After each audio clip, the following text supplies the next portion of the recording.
Hi, my name is Swati and I'm applying to become an EasyStepUK content creator. So for the first question, what are the different challenges faced by migrants? I think the most important one is probably money. I think it's becoming increasingly expensive in order to settle here because there's just so many costs to take into account. For example, the fee for indefinite leave to remain is already at over £3,000 per person.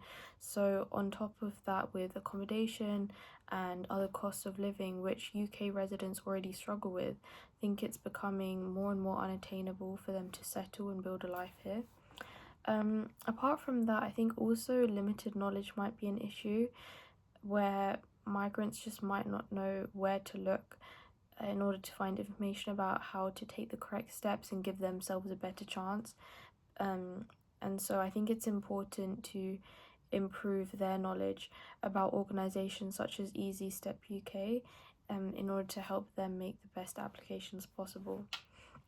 So moving on to the next question about community solutions, I think I would propose a project that improves socialization, because I think that's something we're seeing less and less of in the UK and everywhere, to be honest.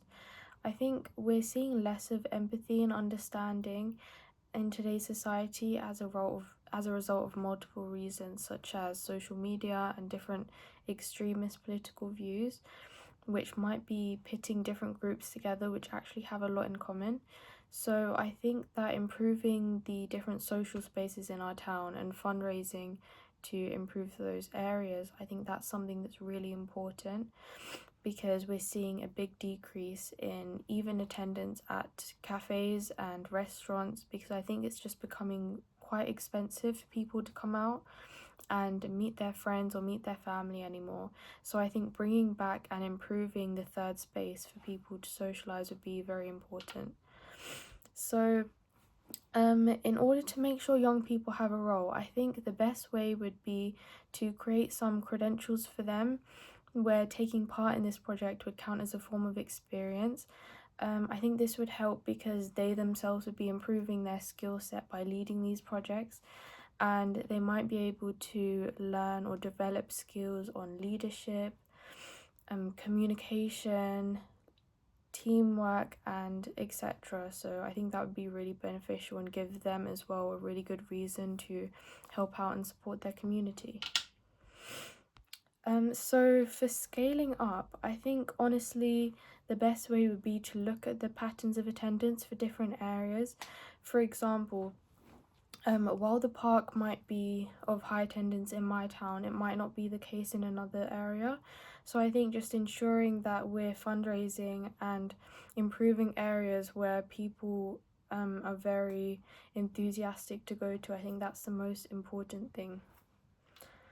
So next, for measuring success, I think this would be quite simple because it would just be seeing whether more people are outside and enjoying these spaces after we're able to raise money and improve them.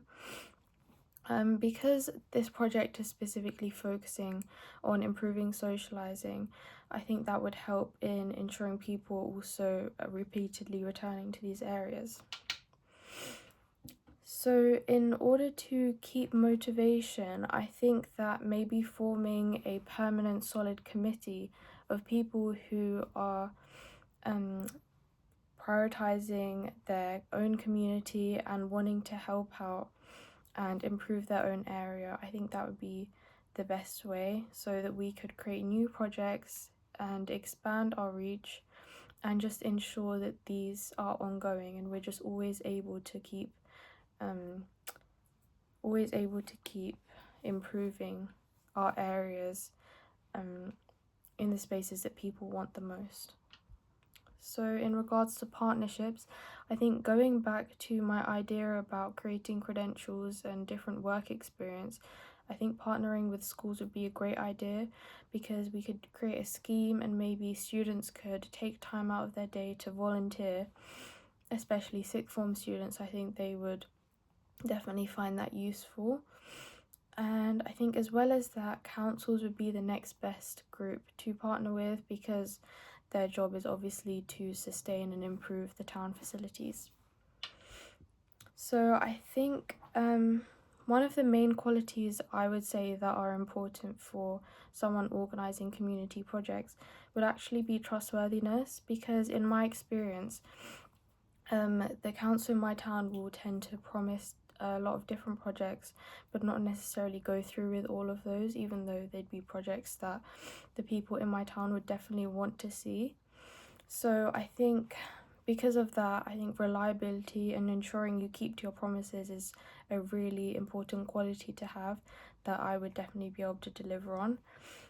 I had practice participating in a BVR model law commission in which I had to lead my group in writing a report, but we had to stick to very strict deadlines.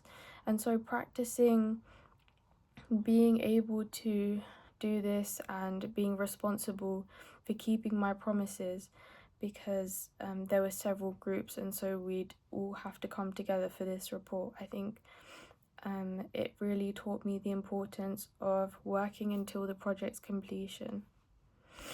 So for the creative idea, I think I would definitely market it differently for different social media platforms.